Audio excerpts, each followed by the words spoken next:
안녕하세요. 잡학사전 진행의 이도하입니다. 오늘은 정가은, 조승희 아나운서와 함께합니다. 안녕하세요. 안녕하세요. 누군가는 지금을 불확실한 시대라고 말합니다. 하지만 다른 한편에서는 매일 새로운 가능성이 열리는 시대이기도 합니다. 작은 정보 하나가 진로를 바꾸고 익숙한 상식 하나가 더 나은 선택으로 이어질 수 있는데요. 오늘도 여러분의 내일을 조금 더 단단하게 만들어줄 이야기들을 준비했습니다. 세상을 읽는 지식과 일터를 향한 통찰을 함께 담아낸 시간, 잡학사전 지금 시작합니다. 먼저 주요 뉴스 요약해드리는 잡뉴스 헤드라인 시간입니다. 첫 번째 소식입니다. 대학과 기업이 함께 첨단 산업 분야의 청년 인재를 양성합니다. 올해 약 280억 원을 투입해 40개 대학에 4,000명 이상의 인재를 키울 예정인데요. 교육부와 한국산업기술진흥원은 2026년 청년 도약 인재 양성 부트캠프에 40개 교회 선정 결과를 발표했습니다. 청년 도약 인재 양성 부트캠프는 대학과 기업이 함께 일자리 밖 청년에게 수준별 단기 집중 교육을 제공하고 사회 진출을 지원하는 사업입니다. 대학을 졸업한 취업 준비생, 1년 이상 장기 휴학생이나 졸업 유예생 등을 대상으로 합니다. 2030 청년들에게 새로운 출발선을 제공하기 위한 청년 뉴딜 추진 방안의 일환으로 추진됩니다. 대학별 교육 분야, 운영 내용 및 기간 등은 첨단 산업 인재 양성 통합 관리 플랫폼을 통해 공개될 예정입니다.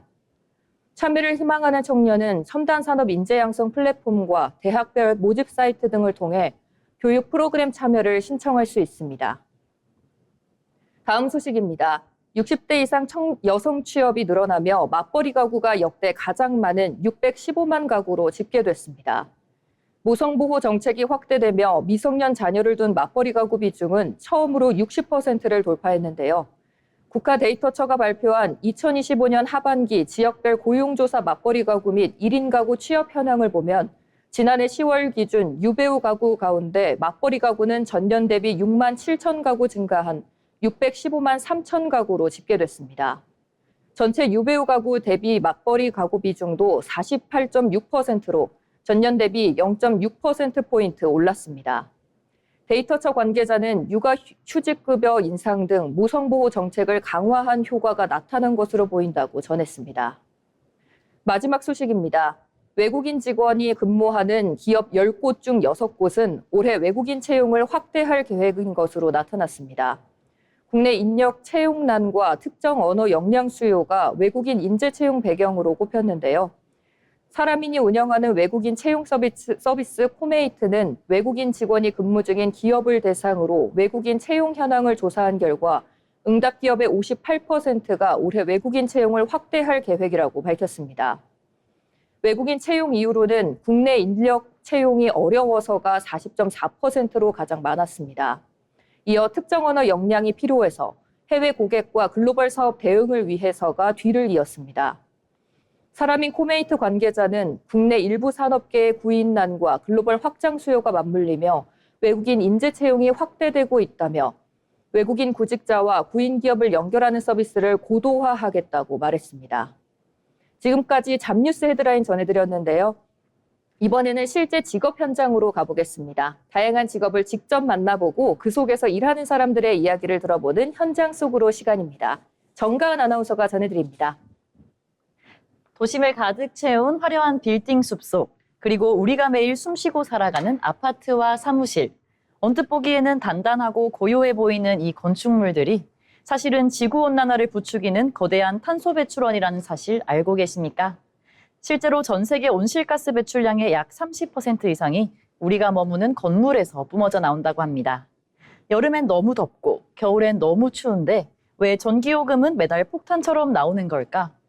구조적인 원인은 알지 못한 채 답답해할 때 건물의 설계도면부터 벽면의 두께, 창문의 틈새까지 샅샅이 파고들어 건물의 에너지 건강 상태를 진단하는 사람들이 있습니다.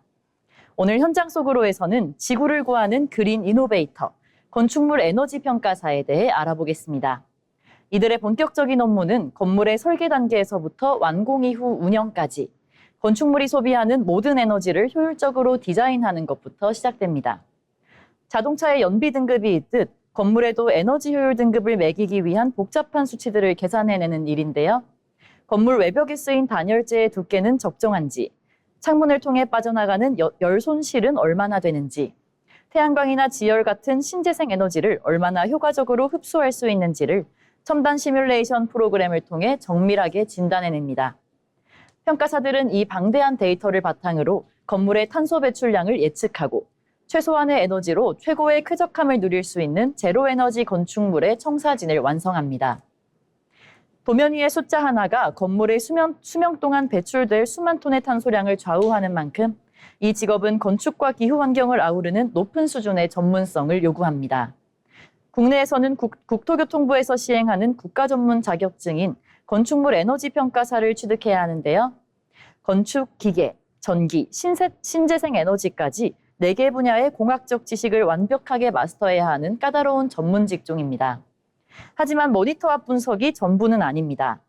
단열재가 도면대로 꼼꼼히 시공되었는지 확인하기 위해 열화상 카메라를 들고 먼지 가득한 공사 현장을 누비고 준공 건물의 기밀도를 측정하기 위해 직접 발로 뛰는 집요한 현장 검증 능력도 이들이 갖춰야 할 핵심 역량 중 하나입니다. 그렇다면 전 세계가 탄소 중립을 향해 달려가는 지금 이들의 미래 전망은 어떻게 될까요? 일각에서는 신축 건물이 줄어들면 이 직업의 수요도 정체되지 않을까 하는 우려의 목소리도 있습니다. 하지만 전문가들의 예측은 전혀 다릅니다. 오래된 노후 건축물을 친환경 고효율 건물로 리모델링하는 그린 리모델링 시장이 폭발적으로 성장하고 있기 때문인데요. 건물의 나이와 상태에 맞춰 에너지가 새는 곳은 정확히 짚어내고 처방전을 내리는 일은 인공지능이 쉽게 흉내낼 수 없는 인간평가사만의 아주 정교한 분석입니다. 탄소 배출에 대한 규제가 법적으로 더욱 엄격해질수록 이들의 가치와 몸값은 시장에서 더욱더 독보적으로 높아질 전망입니다. 내가 진단한 건물 한 채가 미래 세대에게 더 푸른 지구를 선물할 수 있다면 이들은 오늘도 도면과 현장을 오가며 치열한 줄다리기를 이어갑니다. 회색빛 도시를 초록빛 미래로 바꾸어 나가는 세계, 지금까지 현장 속으로였습니다. 네, 우리가 매일 머무는 공간이 지구를 살리는 시작점이 될 수 있다는 걸 보여주는 매력적인 직업이 아닌가 싶습니다. 전 세계가 탄소 중립을 향해 가속도를 내고 있는 만큼 회색빛 도시에 초록빛 숨결을 불어넣는 이들의 정교한 처방전은 앞으로 우리 삶에 없어서는 안 될 가장 강력한 무기가 될 것 같습니다. 다음은 지금 바로 활용할 수 있는 실질적인 취업 정보를 전해드리는 오늘의 잡정보 시간입니다. 조승희 아나운서가 전해드립니다. 네, 알면 피가 되고 실전 취업에 살이 되는 오늘의 잡정보 시간입니다. 상반기 채용 시즌이 지나고 나면 많은 취준생들이 부족한 스펙을 보완하기 위해 다시 학원가로 몰려듭니다. 오픽이나 토익 학원, 한 달 수강료의 교재비까지 합치면 몇십만 원이 우습게 깨지는데요. 혹시 내 돈 내고 카드 긁으셨다면 오늘 방송 집중하셔야겠습니다. 대한민국 정부와 지자체가 손잡고 취준생들의 어학 학원비나 시험 응시료를 연간 10만 원에서 최대 20만 원까지 조건 없이 현금으로 환급해주는 역대급 제도가 2026년 현재 전국적으로 확대 시행 중이기 때문입니다. 오늘의 잡정보 시간에서는 신청만 하면 무조건 통장에 돈 메워주는 청년 자격 취득 비용 지원 사업에 대해 낱낱이 소개해드리겠습니다. 이 제도의 가장 큰 장점은 귀찮은 소득 증빙이나 까다로운 선발 과정이 전혀 없다는 건데요. 각 지자체마다 명칭이 조금씩 다릅니다. 경기도의 청년 역량 강화 기회 지원 사업이나 서울 각 자치구의 청년 자격증 응시료 지원 사업이 대표적인데요.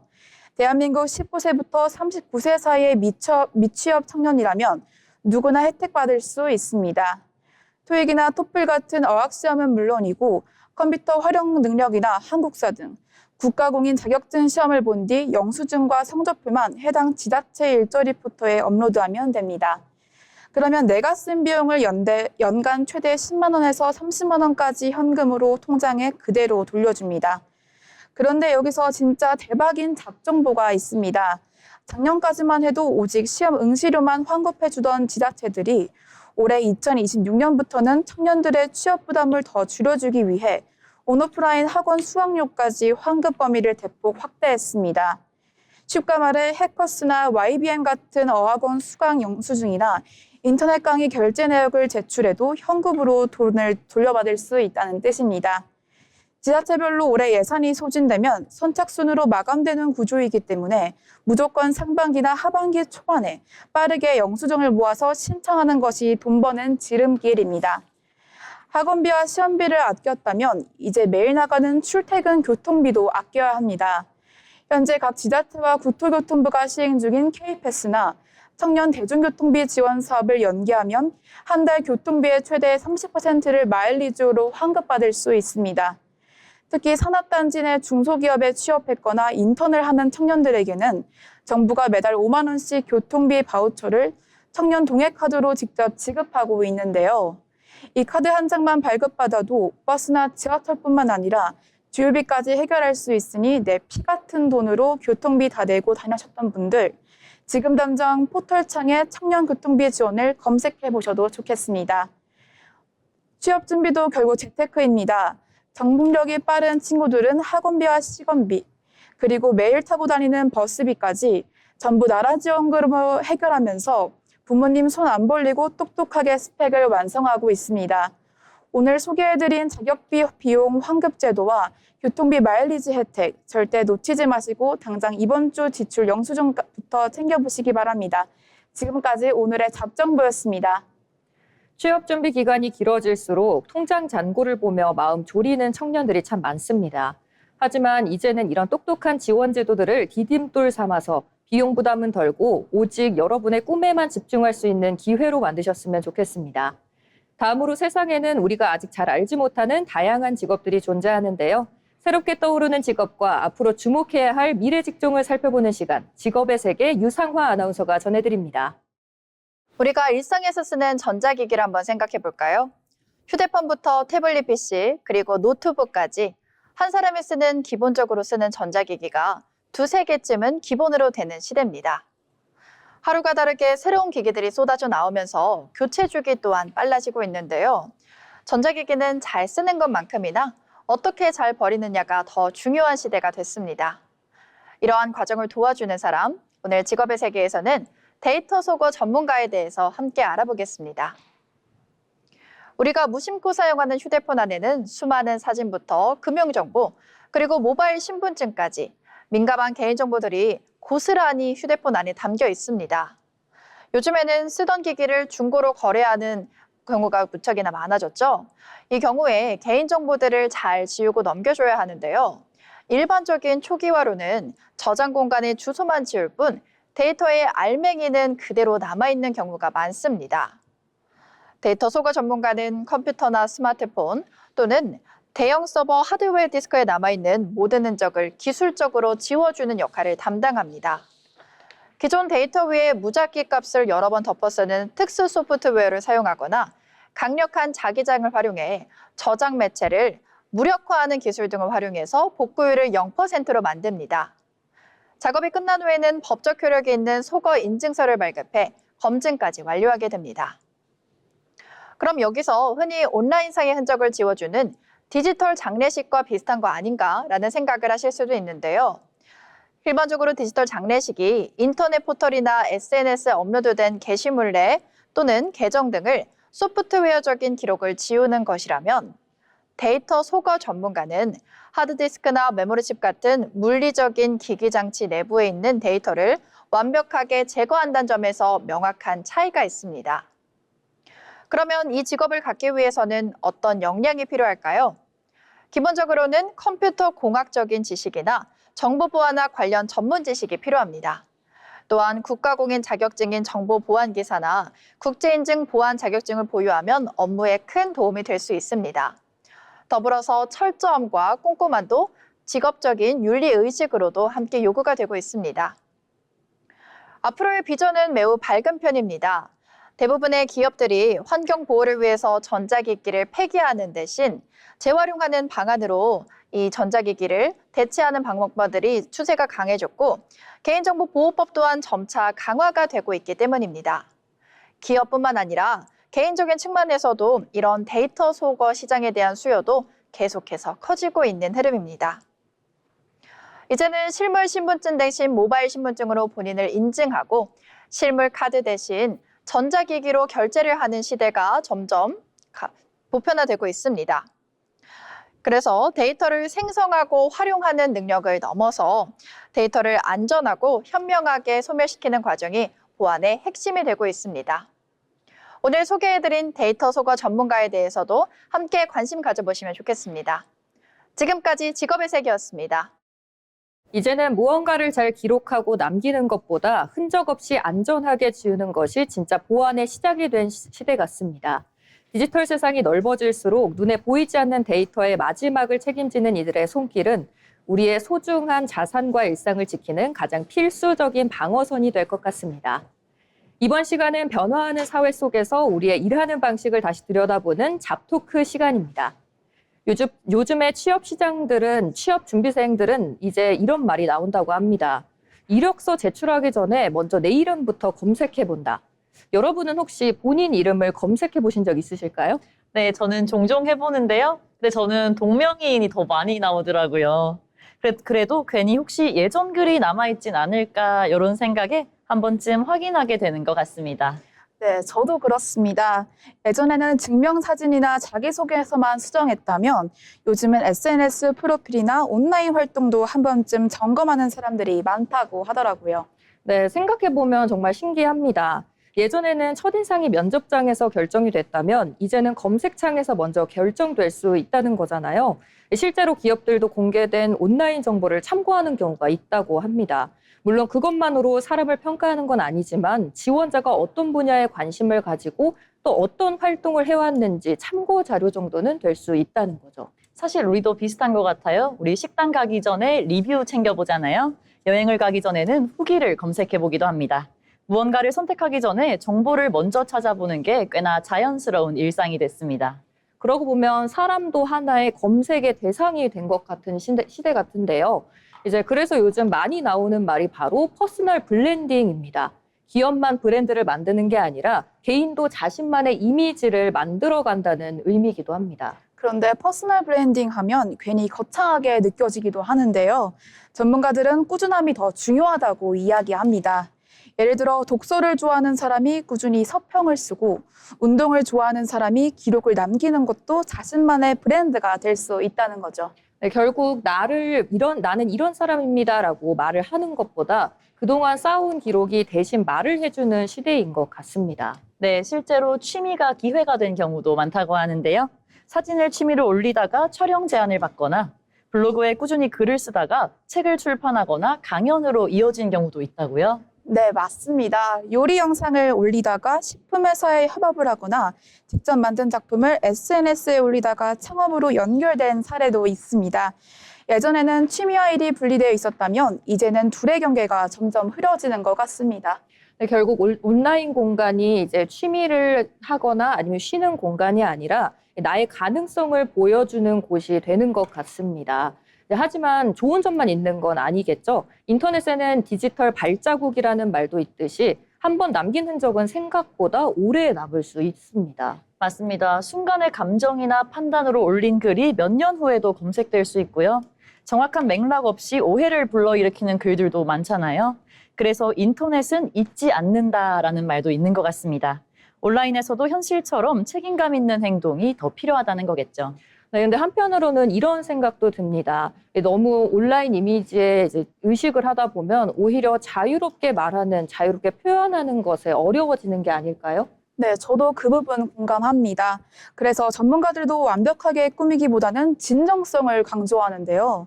억지로 멋있는 사람처럼 보이려 하기보다 꾸준히 자신다운 모습을 보여주는 게 더 중요하다고 합니다. 네, 결국 보여주기 위한 기록보다는 자기가 살아온 그런 현상들을 자연스럽게 기록한 것들이 더 중요하다는 건데요. 사실 예전에는 스펙이라고 하면 학점, 자격증 뭐 이런 것들을 떠올리셨잖아요. 그런데 이제는 내가 어떤 생각을 하고 어떤 관심사를 가지고 무엇을 꾸준히 해왔는지가 경쟁력이 되고 있는 것 같습니다. 네, 맞습니다. 무조건적으로 뭔가 팔로우 수가 많다고 해서 좋은 것도 아니고 그리고 화려한 콘텐츠가 꼭 필요한 것도 아닙니다. 오히려 성실하게 쌓아온 기록이 신뢰를 만든다는 점이 중요한 것 같습니다. 결국 시대가 변하면서 스펙의 의미도 달라지고 있는 것 같은데요. 예전에는 종이 한 장에 적힌 이력이 나를 설명했다면 이제는 온라인에 남겨온 수많은 기록들이 또 다른 이력서가 되고 있습니다. 중요한 것은 남에게 보여주기 위한 화려함이 아니라 나를 가장 잘 설명하는 진정성과 꾸준함이 아닐까 싶습니다. 언젠가 누군가 내 이름을 검색했을 때 그 결과가 내가 차곡차곡 만들어온 신뢰의 기록이 되기를 기대해 보겠습니다. 지금까지 잡토크 나눠봤습니다.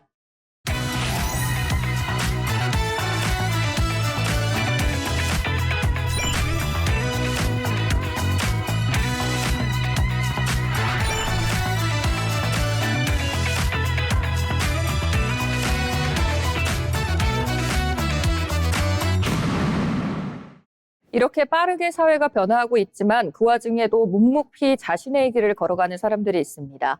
평범하지만 특별하게 일하는 사람의 이야기, 자빈스토리 김수현 아나운서가 전해드립니다. 여러분들은 예술하면 어떤 이미지가 가장 먼저 떠오르시나요? 아마 고상한 갤러리나 아름다운 그림을 떠올리실 수 있을 겁니다. 오늘 자빈스토리에서 만나볼 분은 조금 다릅니다. 가장 거칠고 차가운 공간에서 아름다움을 만들어내는 분인데요. 제 뒤로 보이는 이 화면의 주인공, 김우철 정크 아티스트입니다. 이분의 손을 거치면 금방이라도 살아 움직일 것 같은 거대한 로봇과 공룡들이 탄생하곤 하는데요. 여기까지만 들으면 그냥 평범한 대형 조형물 전문가라고 생각하실지도 모르겠습니다. 그런데 이분의 진짜 반전은요, 이 압도적인 작품들의 주재료가 모두 버려진 고철이라는 겁니다. 폐자동차 부품이나 오토바이 체인처럼 모두가 쓰레기라며 버린 산업 폐기물들이죠. 차가운 쓰레기에 환경이라는 따뜻한 가치를 불어넣는 사람, 대한민국 대표 정크 아티스트 김우철 작가의 이야기 속으로 지금 함께 가보시죠. 올해 54살인 김우철 작가가 처음부터 이 철을 만졌던 것은 아닙니다. 그의 인생을 바꾼 결정적인 계기는 젊은 시절로 거슬러 올라가는데요. 그는 젊은 시절 아프리카 가봉에서 4년 동안 유학 생활을 했다고 합니다.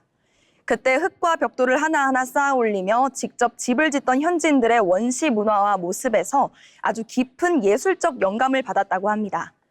그렇게 잠들어 있던 영감을 완전히 깨운 것이 바로 한국에 돌아와 관람한 영화 트랜스포머였습니다.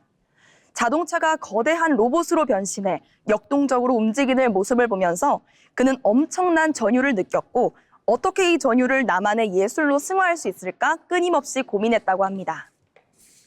그리고 그 길로 상상을 현실로 만들기 위해 무작정 폐차장과 고물상으로 달려갔습니다. 그렇게 시작된 정크 아티스트의 삶은 결코 쉽지만은 않았습니다. 주변의 수군거림 속에서도 그는 수년간 하루도 빠짐없이 작업에 매진했는데요. 김우철 작가의 작업 방식을 보면 놀라운 비밀이 하나 있습니다. 바로 정해진 도면이 하나도 없다는 건데요. 오직 머릿속에 있는 상상력과 감각만으로 수많은 고철 재료를 짜임새 있게 이어붙이는 고난도 특수기법인 아쌍블랑주를 이용합니다. 완성도 높은 형태미와 근육의 움직임을 표현하기 위해서 수없이 붙였다 떼어내기를 반복하는 작업이죠. 사소한 부품 하나도 소중하게 관찰하면서 차가운 철에 환경이라는 따뜻한 가치를 불어넣는 지독한 집념의 시간이었습니다. 이렇게 치열하게 살아온 그에게는 남다른 예술 철학이 있습니다. 과거에 그는 사업을 하면서 정말 바쁘게만 지내다가 한 차례 크게 아프고 난 뒤에야 비로소 가족의 의미를 다시 깨달았다고 고백합니다. 그래서 그가 만든 공간의 이름인 FE01은 철의 원소기호인 FE와 첫 번째라는 공간의 뜻도 있지만 본질적으로는 갓난아기부터 80세 어르신까지 모든 세대가 함께 공감할 수 있는 가족을 위한 공간으로 꾸며졌습니다. 내가 로봇의 단단한 뼈대를 세우는 것처럼 우리 아이들에게도 문화예술 교육에 단단한 뼈대를 만들어주고 싶다며 아이들을 위한 특별한 수업도 꾸준히 진행하고 있다고 합니다. 김우철 작가는 정크아트를 통해 환경 문제를 언급하고 지속적으로 나만의 메시지를 던질 수 있어서 참 좋다고 말합니다. 그의 도전은 여기서 멈추지 않고 가까운 미래에는 또 다른 콘셉트를 가진 전시 공간인 FE02와 FE03 제작까지 꿈꾸며 기획하고 있다고 합니다. 모두가 쓸모없다고 버린 고철 속에서 환경의 가치와 따뜻한 가족의 사랑을 발굴해낸 김우철 아티스트. 상상을 현실로 만들어가는 그의 아름다운 행보처럼 오늘 우리도 주변의 사소한 가치들을 다시 한번 따뜻하게 돌아보면 어떨까요? 지금까지 자빈스토리였습니다. 버려진 것들의 가치를 새롭게 발견하는 따뜻한 시선들이 우리 사회에 더 많아지기를 기대해 보겠습니다. 이번 시간은 경제로 보는 일터입니다. 경제의 변화는 곧 일의 방식과 일자리의 모습에도 영향을 미치죠. 이번 시간에는 경제 흐름을 통해 산업과 일터의 변화를 함께 들여다보겠습니다. 정유정 아나운서가 전해드립니다. 경제 흐름을 통해 우리의 일터를 들여다보는 시간, 경제로 보는 일터입니다. 최근 우리 취업시장에서 고용률 상승을 주도하는 주역은 바로 60대 이상 장년층입니다. 단순히 생계를 위한 단기 일자리를 넘어 오랜 경험과 숙련도를 바탕으로 산업 현장 핵심으로 복귀하는 이들이 늘고 있는데요. 오늘은 은퇴 대신 현장을 선택한 황혼의 브라운 칼라 현상을 짚어보겠습니다. 최근 일터에서는 육체 노동과 정신 노동의 중간 영역에서 고도의 숙련된 기술을 발휘하는 전문 기술직, 이른바 브라운 칼라 영역을 60대 이상의 베이비 부머 세대가 빠르게 채워나가고 있습니다. 단순히 경비나 청소 같은 과거의 고령층 취업과는 차원이 다릅니다. 제조업 현장의 정밀 가공 전문가, 중장비 운전원, 건설 현장의 목공 전문가부터 엔지니어링 설계사까지 현장의 핵심 전문 인력으로 당당히 복귀하고 있습니다. 한 대형 구인구직 플랫폼의 분석에 따르면 기술 전문직 카테고리에서 60대 이상의 지원율이 최근 몇 년 사이 2배 이상 급증하며 이들은 우리 산업의 허리를 다시 받치고 있습니다. 이런 현상이 나타나는 가장 큰 원인은 경제 구조적인 변화에 있습니다. 현재 우리 산업계는 극심한 고인난과 인구 절벽이라는 두 가지의 거대한 벽에 부딪혀 있습니다.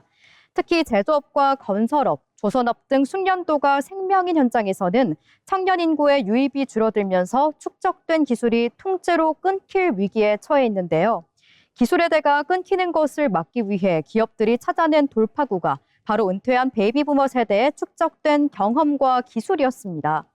이에 따라 국내 주요 대기업들과 중견 제조기업들은 정년퇴직한 생산직 임직원을 계약직 형태로 다시 고용하는 제도를 적극적으로 확대하고 있습니다. 기업 입장에서는 별도의 교육 비용이 전혀 들지 않고 즉시 투입 가능한 최고의 베테랑 인력을 확보할 수 있기 때문입니다. 또한 현장의 안전관리나 숙련된 기술 전수 측면에서도 엄청난 이점이 있기 때문에 이제 일터에서 이들의 존재는 선택이 아닌 기업의 생존을 위한 필수 조건이 되고 있습니다. 황혼의 브라운 칼라가 늘어나는 이 배경에는 개인의 경제적 요인과 인식의 변화도 자리 잡고 있습니다. 평균 수명이 늘어나면서 장기적인 경제적 부담이 커진 데다 국민연금 수급 연령이 점진적으로 늦춰지면서 발생하는 소득 공백기를 메워야 하는 현실적인 이유가 존재합니다. 하지만 지금의 60대는 과거와 달리 건강과 체력이 뒷받침이 되고 이를 통해 사회적 소속감과 자아 실현을 유지하라는 성향이 매우 강합니다. 노동 공급 측면에서도 이들은 활발한 경제 활동은 고령화로 인한 국가 잠재 성장률 하락을 방어하는 버팀목 역할을 합니다. 초고령 사회로 진입한 우리 경제에서 오랜 세월 동안 갈고 닦은 숙련된 기술의 가치는 결코 늙지 않습니다. 이제는 고령 근로자가 안전하게 일할 수 있는 스마트 작업 환경을 구축하고 세대 간 기술 전수가 조화롭게 이뤄질 수 있도록 우리 사회가 함께 지혜를 모아야 할 시점입니다. 지금까지 경제로 보는 일터였습니다. 오랜 세월 쌓아올린 베테랑들의 숙련된 기술은 인구 절벽이라는 위기 속에서 우리 산업을 지탱하는 아주 든든한 버팀목이 되어주고 있습니다. 이들의 값진 경험이 청년들의 열정과 조화롭게 맞물려 지속 가능한 성장의 밑거름이 되기를 기대해 보겠습니다. 이번 시간은 데이터로 본 일터 자비쇼 시간입니다. 통계와 데이터를 통해 요즘 노동시장에서 나타나는 변화를 살펴보는 시간인데요. 첫 번째 이야기로 나눠볼 주제는 가은 아나운서가 준비해 주셨습니다. 네, 최근 통계청이 발표한 자료에 따르면 국내 노동시장의 고용 형태가 눈에 띄게 다변화되고 있습니다.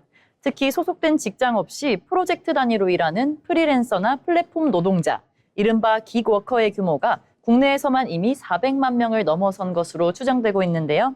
이는 전체 취업자의 15%에 육박하는 숫자라고 합니다. 한 직장에 뼈를 묻는 평생 직장의 개념이 빠르게 해체되고 있다는 증거인데요. 두 분은 이러한 변화 혹시 어떻게 보고 계신가요? 확실히 체감을 하고 있는데요. 요즘은 아무래도 한 회사에 오래 다니는 것보다 포트폴리오를 쌓아서 몸값을 높이는 걸 능력 있다고 여기는 분위기잖아요. 조직의 부속품으로 살기보다는 내가 내 시간을 주도권을 내가 쥐고 일한 만큼 정당하게 보상받겠다는 MZ세대의 가치관이 반영된 결과가 아닐까 싶습니다. 네, 자발적 선택이라면 괜찮지만 저는 이 현상의 이면에 있는 고용의 질 저하를 눈여겨봐야 한다고 생각합니다. 기업들이 비용 절감을 위해 정규직 채용을 줄이다 보니 구직자들은 어쩔 수 없이 프리랜서 시장으로 내몰리는 경향도 크다고 합니다. 실제로 한 조사에 따르면 프리랜서 10명 중 4명은 정규직 일자리가 없어서 이 일을 선택했다고 답했습니다. 자율성 뒤에 고용 불안정이라는 그늘이 짙게 깔린 셈인 거죠. 네, 맞습니다. 승희 아나운서가 지적해준 대로 자발적 프리랜서와 비자발적 프리랜서의 격차 문제는 데이터로도 크게 나타나는데요. 데이터를 더 깊이 들여다보겠습니다. 과거 프리랜서라고 하면 주로 IT 기술자나 디자이너, 강사 등 전문 직종 위주였습니다. 하지만 최근에는 미디어 콘텐츠 제작자, 데이터 라벨러, 심지어 행정사무대행까지 거의 모든 직종으로 다변화되고 있는 추세인데요. 문제는 이들의 소득 양극화입니다. 상위 10%의 전문 프리랜서는 대기업 임원 못지않게 소득을 올리지만 하위 40%는 최저임금에도 못 미치는 수입으로 생계를 이어가고 있다고 합니다. 네, 직종은 다양해졌지만 이제 소득의 안정성 면에서는 여전히 취약한 분들이 많으신 것 같은데요. 네, 그렇다면 직장에 다니면서도 마음은 떠나 있는 이른바 조용한 퇴사도 이제 여기에 연관이 돼 있는 걸까요? 네, 정확한 지적입니다. 직장인들을 대상으로 한 설문조사에서 회사에서는 최소한의 일만 하겠다라고 대답한 비율이 60%를 넘어섰는데요. 이들이 회사에 몰입하지 못하는 가장 큰 이유로 노력해도 정당한 보상이나 성장이 없는 것 같다라는 이유가 있었습니다. 결국 회사에서 비전을 찾지 못한 직장인들이 틈틈이 실력을 키워 프리랜서로 독립할 준비를 하는 일종의 과도기적 현상이 지금의 노동시장이 아닐까 싶습니다. 그렇다면 이 400만 명에 달하는 프리랜서와 기워커들을 보호할 제도는 얼마나 갖춰져 있는지가 관건이겠는데요. 이들은 퇴직금도 없고 유급휴가나 정기검진 같은 기본적인 복지 혜택에서도 제어되어 있습니다. 계약 체결 과정에서 임금 체불이나 부당한 계약 해지를 당해도 법적으로 구제받기 참 어렵다는 뉴스들 자주 접하게 되는 것 같습니다. 그렇습니다. 현재 근로기준법에 따르면 종속적인 관계에서 지휘 감독을 받으며 일하는 근로자만을 명시하고 있는데요.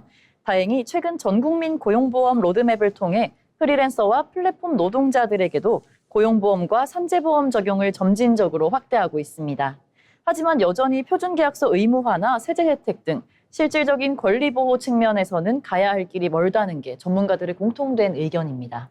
산업 구조는 지금 디지털과 플랫폼을 기반으로 유연화되었는데 노동자를 보호하는 법적 울타리는 여전히 제조업 시대의 공장식 기준에 멈춰서 있는 느낌이 듭니다. 그렇습니다. 이제는 근로의 형태가 직장 중심에서 일거리 중심으로 이동하고 있는데요.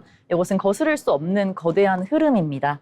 따라서 노동시장의 유연성이 가져다주는 효율성은 살리되 그 과정에서 발생하는 취약계층의 불안정성은 메꿔줄 수 있는 새로운 노동 안전망의 설계가 시급해 보입니다. 네, 평생 직장의 개념이 저물고 400만 기워커 시대가 도래한 만큼 유연한 고용 형태에 발맞춘 새로운 노동 안전망 구축이 필요한 시점 같습니다. 다음은 승희 아나운서가 준비한 주제로 이야기 나눠보겠습니다. 요즘 전체 취업자 숫자는 늘어나는 것처럼 보이지만 정작 우리가 매일 마주하는 것은 서민경제의 핏줄이죠. 우리 골목 상권 자영업자 사장님들의 사정은 통계 지표와 정반대로 흐르고 있다고 합니다. 최근에 직원을 둔 사장님들은 눈에 띄게 줄어든 반면에 나 홀로 사장님을 맡고 있는 분들은 역대급으로 늘어났다는 통계가 나왔다고요? 네, 통계청이 발표한 비임금 근로자 고용 동향 데이터를 보면 우리 골목상권 고용시장의 허리가 얼마나 심각하게 무너지고 있는지 숫자로 적나라하게 드러납니다. 최근 고용원이 있는 자영업자, 즉 직원을 최소 1명이라도 두고 있는 매장을 운영하는 사장님들의 숫자는 수개월째 가파른 하락세를 면치 못하고 있습니다. 반면에 직원을 다 내보내고 사장 혼자 일하거나 인건비를 아끼기 위해 가족들을 동원해 고용원 없는 자영업자는 사상 최대치를 기록했는데요. 겉으로는 서비스업 전체 고용 지표가 양호한 것처럼 착시 효과가 나타났지만 실제 서민경제의 모태가 되는 자영업 일터는 고용 창출 능력은 완전히 상실한 채 각자 도생의 길로 접어들었습니다. 네, 보통 자영업 하시는 분들 장사 잘 되고 하면 알바생을 더 뽑거나 아니면 지역 고용 시장에 활력을 불어넣어주고 있잖아요. 그런데 직원을 둘 여력이 없는 나 홀로 매장이 늘어났다는 점은 현장의 경제적 생존 압박이 극에 달했다는 뜻으로 읽을 수 있을 것 같습니다. 지표가 이렇게까지 급격하게 악화된 결정적인 원인 어떤 게 있을까요? 네, 벼랑 끝에 몰린 사장님들의 누적된 비용 부담과 전반적인 내수 소비 위축이 결합된 결과입니다. 지난 수년간 우리 경제를 짓눌렀던 고금리와 고물가 여파로 삶과 임대료 물론이고 식자재 등 원재료비가 일제히 폭등했습니다. 여기에 자영업자들의 누적 대출 잔액과 연체율 지표는 통계 작성 아래 최고 수치를 치솟았는데요. 매달 벌어서 대출 이자를 내고 비싼 월세 감당하기도 버거운 상황이다 보니 사장님들이 가장 먼저 손쉽게 줄일 수 있는 비용이 결국 인건비였던 것입니다. 설문조사 데이터에 따르면 최근 1년 새 알바생을 해고하고 사장 혼자 하루 12시간 이상 전력 질주하는 무고용 체제로 바뀐 매장이 절반을 넘어서는 등 자영업 일터의 노동질 자체가 심각하게 악화되었습니다. 사장님들이 인건비를 아끼려고 자신의 몸을 이제 불태우면서 버티고 계신다는 게 참 들으면서도 마음이 무거워집니다. 그런데 이렇게 자영업 시장에서 고용 인원을 대폭 축소하고 나 홀로 매장을 바꾸는 변화가 생기면은 정작 우리 청년들이나 대학생들이 주로 구하는 단기 일자리나 아르바이트 시장에도 도미노처럼 타격이 갈 것 같습니다. 이 부분은 지표로 어떻게 나타나고 있나요? 네, 청년층의 첫 일자리 관문이자 생활비를 버는 통로인 단기 아르바이트 시장이 완전히 얼어붙었습니다. 주유소나 편의점, 식음료 매장 등 주위에서 쉽게 볼 수 있는 전통적인 대면 서비스 업종에서 고용 인원을 대폭 축소하면서 청년들의 일자리 기회 자체가 급감했습니다. 특히 최근에는 인건비 부담으로 원청적으로 차단하기 위해 무인 키오스크나 서빙 로봇을 도입하는 무인화율 지표가 전년 대비 40% 이상 폭등했는데요. 기계화 기술이 사람의 일자리를 빠르게 대체하면서 결과적으로 숙박, 음식업 분야의 청년층 고용보험 가입자 감소세를 더욱 가파르게 부추기는 부작용을 낳고 있습니다. 네, 장사가 안 되니까 인건비를 줄이고 인건비를 줄여야 하니까 결국엔 무인 기계를 들여놓는 이런 악순환 때문에 청년들은 일자리를 잃고 있는 건데요. 겉으로 보이는 고용지표의 온기와 민생경제의 냉기가 왜 이렇게 다르게 나타나는지 이해가 가는 부분입니다. 앞으로 이 골목상권 고용지표를 정상화하기 위한 정책적인 대안이나 지표 변화는 어떤 방향으로 흘러가야 할까요? 네, 최근 정부와 각 지자체에서 영세 자영업자들의 고용보험료 지원 비율을 80% 이상으로 전격 확대하고 불가피하게 폐업하는 사장님들의 임금 근로자로 전직시키는 취업 힐링 프로그램을 가동하고 있습니다. 다만 현장의 목소리를 담은 통계를 살펴보면 단순히 빚을 늘려주는 대출 연장이나 일시적인 보조금 지급 같은 임시 방편보다는 사장님들의 직원을 마음 놓고 채용할 수 있도록 직접적인 고용 세대 혜택을 과감하게 늘려주고 얼어붙은 지역 사건의 소비 심리 자체를 살리는 근본적인 경기 부양책이 최우선적으로 선행돼야 한다고 입을 모으고 있습니다. 네, 오늘 데이터를 통해서 문을 닫기 직전인 우리 골목 상권 자영업 고용 시장의 참 슬픈 단면을 낱낱이 볼 수 있었습니다. 자영업의 고용 붕괴는 결국 서민 가계의 소득 감소와 청년층의 일자리 축소로까지 이어지는 무서운 도미노 현상을 낳고 있는데요. 골목 상권 사장님들이 다시 든든하게 직원을 채용하고 활짝 웃을 수 있도록 비용 부담을 실질적으로 완화해주는 핀셋 정책이 시급해 보입니다. 오늘 데이터로 보는 일터 여기까지 이야기 나눠보겠습니다. 지금까지 데이터로 본 일터였습니다.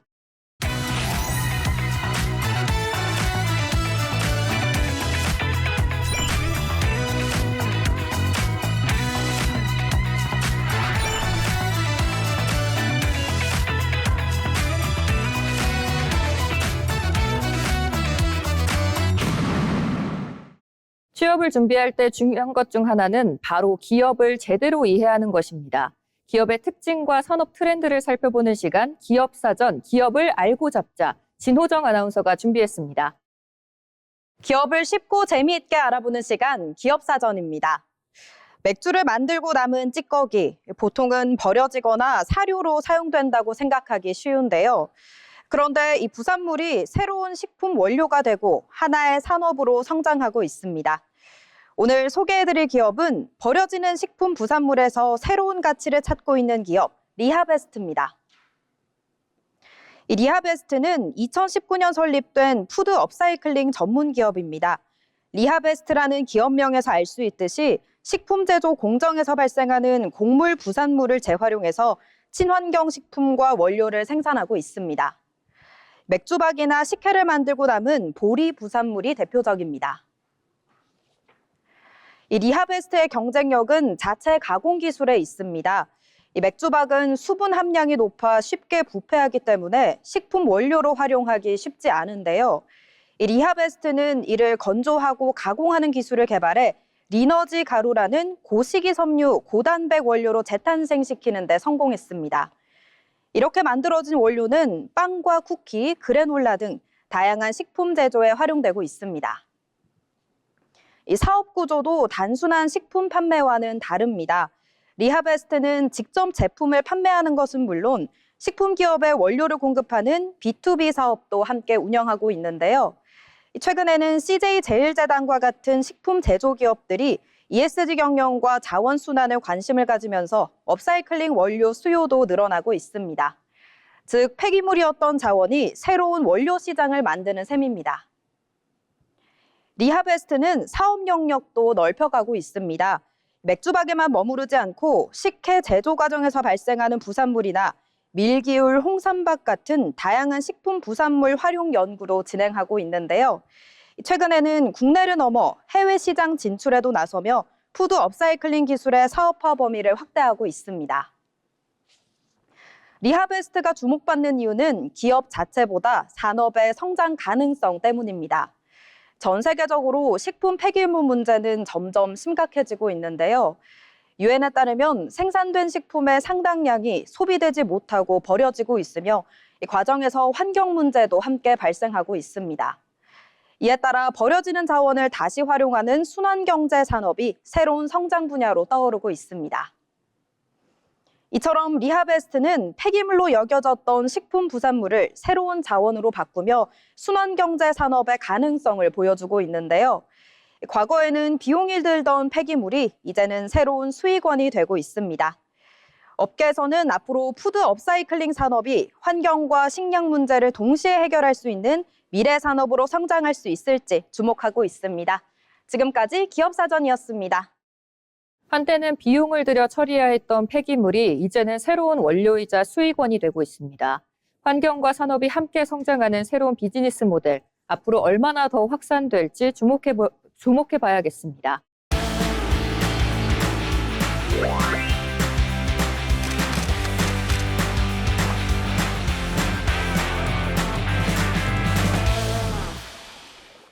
전국의 맛집과 축제 핫플레이스 소개해드리는 어디 갈까 시간입니다. 프로야구 시즌이 되면 부산에서는 도시 전체가 야구장으로 변한다고 해도 과언이 아닙니다. 이 부산에서는 바다 위에서도 야구장의 열기를 느낄 수 있는 아주 특별한 장소가 있는데요. 바로 부산 기장 치망항에 위치한 야구등대입니다. 해양수산부가 6월에 이달의 등대로 선정한 이곳은 세계 유일의 야구 테마 등대로도 유명합니다. 대한민국 야구 역사상 가장 빛나는 순간을 기념하기 위해 만들어졌는데요. 오늘은 이 바다의 낭만과 또 야구의 감동을 즐길 수 있는 부산 기장으로 떠나보겠습니다. 부산 기장군 칠하망 남팡파제 끝에 자리한 야구등대는 2010년 11월에 처음 불을 밝혔습니다. 높이 10m의 이 등대는 야구 배트와 헬멧을 형상한 모습이 특징인데요. 등대 아래에는 거대한 야구공과 또 글러브 조형물도 설치돼 있어서 멀리서도 한눈에 야구임을 알아볼 수 있습니다. 이 등대가 특별한 이유는 단순히 모양 때문만은 아닙니다. 2008년 베이징 올림픽에서 대한민국 야구 대표팀이 9전 전승으로 금메달을 획득했던 감동의 순간을 기념하기 위해 건립됐는데요. 당시 국민들에게 큰 감동을 안겨준 역사적인 승리를 오래 기념하자는 의미가 담겨 있습니다. 또 등대 안에는 부산 출신 야구 영웅 고 최동원 선수의 사진과 활약상도 전시돼 있습니다. 부산 시민들의 야구 사랑과 자부심을 느낄 수 있는 공간이라고도 할 수 있겠는데요. 이 칠하망의 매력은 이 야구 등대만으로도 끝나지 않습니다. 맞은편에는 빨간색 등대도 서 있고요. 그 사이에는 기장의 대표 특산물인 붕장어를 떠올리게 하는 노란색 붕장어 등대도 있습니다. 흰색, 빨간색, 노란색의 강렬한 색감이 푸른 바다와 어우러지면서 이 독특한 풍경을 자아내는 것도 특징입니다. 덕분에 칠하망은 사진 촬영 명소이자 또 등대 투어 코스로도 많은 사랑을 받고 있습니다. 최근에는 등대 스탬프 투어 여행객들의 발길도 이어지고 있습니다. 한국항로표지기술원이 운영하는 프로그램으로 특색인의 등대를 방문해서 인증사진을 찍고 또 스탬프를 모으는 방식으로 운영되는데요. 칠하망 야구등대 역시 필수 방문지 중 하나가 됩니다. 특히 올해 진행 중인 2026 등대 스탬프 투어 코스에도 이 야구등대가 포함되어 있습니다. 등대와 함께 본인의 얼굴이 잘 나오도록 인증사진을 찍고 또 전국 12곳의 등대를 모두 방문하면 완주 인증서와 기념품을 받을 수 있습니다. 또 여행지마다 각기 다른 이야기를 만날 수 있어서 가족 단위의 관광객들에게도 인기가 높습니다. 칠하망에 왔다면 먹거리도 빼놓을 수 없겠죠. 이곳은 붕장어 요리가 유명합니다. 칠하망의 붕장어는 지방이 적고 또 담백한 맛이 특징인데요. 붕장어회와 양념구이는 관광객들이 꼭 찾는 대표 메뉴입니다. 식사 후에는 인근 해수욕장에서 산책을 즐길 수도 있고 또 SNS 인증 명소로 유명한 죽성 드림 세트장, 이른바 죽성 성당도 함께 둘러볼 수 있습니다. 야구에 감동을 품은 특별한 등대와 아름다운 바다, 그리고 기장에 맛있는 붕장어까지 이번 주말에 어디 가실지 고민되신다면 세계 유일의 야구 등대가 있는 부산 기장으로 떠나보시는 거 어떨까요? 지금까지 어디 갈까였습니다. 마지막으로 알아두면 도움이 되는 생활 정보를 전해드리는 알쓸정 시간입니다. 김수현 아나운서가 전해드립니다. 내 집 마련을 준비하는 분들이시라면 청약제도 한 번쯤 들어보셨을 텐데요. 특히 최근 아이를 낳았거나 출산을 앞둔 가정이라면 이번에 바뀐 내용을 꼭 알아두셔야겠습니다. 6월 15일부터 민간 아파트 청약에도 신생아 특별 공급이 새로 생겼습니다.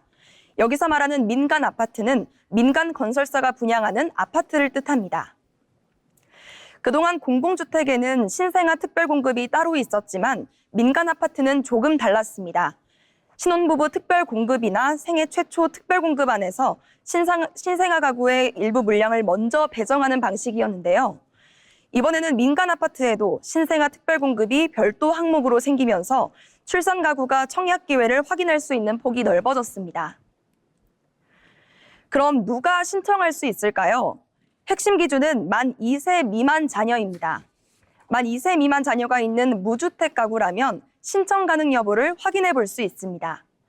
여기에는 태아와 입양 자녀도 포함됩니다. 그러니까 현재 임신 중인 경우에도 조건을 갖추고 증빙이 가능하다면 신청 대상이 될 수 있는 겁니다. 다만 자녀 나이는 청약 신청일이 아니라 입주자 모집 공고일을 기준으로 봅니다. 공고가 난 날을 기준으로 아이가 만 2세를 넘었다면 대상이 안 될 수도 있습니다. 이번 변화에서 또 하나 중요한 점은 혼인기간 제한이 줄었다는 겁니다. 기존 신혼부부 특별공급은 보통 혼인신고 후 7년 이내라는 조건이 붙었는데요. 그래서 결혼한 지 오래 지나고 아이를 낳은 가정은 어린 자녀가 있어도 청약 혜택을 받기 어려운 경우가 있었습니다. 그런데 신생아 특별공급이 별도 항목으로 생기면서 혼인기간과 관계없이 청약 기회를 확인할 수 있게 됐습니다. 결혼한 지 7년이 넘었더라도 만 2세 미만 자녀가 있는 무주택 가구라면 민간 아파트 청약에서 새로운 기회를 볼 수 있는 겁니다.